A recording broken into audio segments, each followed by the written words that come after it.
Merhaba arkadaşlar. Bugün Boşnak Çağrıvatçı Sırpça derslerine kaldığımız yerden devam ediyoruz. Olumsuz olmak fiiliyle devam ediyoruz. Hatırlarsanız olmak fiilinin çekimlerini görmüştük. Şimdi de olumsuz hallerini göreceğiz. Araya Türkçe'deki olmak fiilinin kullanımını videosunu koydum. Onu da izlerseniz olmak fiilinin Türkçedeki karşılığını daha iyi anlayacaksınız. Olumsuzu da o video içeriyor. Oraya da bakarsanız iyi olur. Evet, kısa şekilleri vardı ve uzun şekilleri vardı. Vurgulu vurgusuz hatırlarsanız olmak fiilinin Boşnakça'da karşılığı.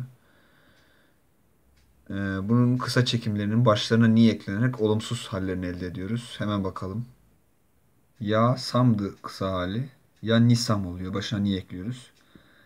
Ti si'di. Ti nisi oluyor. Olumsuz yapmak için. On, ona, ono, niye. Y'di bu. Niye oluyor.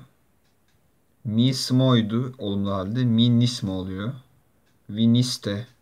Siteydi bu. Niste oluyor. Oni, one, ona, nisu oluyor. Suydu, nisu oluyor. Arkadaşlar hatırlatmak amacıyla bir de vurgulu şekillerini de söyleyeyim. Ya, yesam oluyordu. Olumlu vurgulu şekilleri. Ti, yesi. On, ona, ono.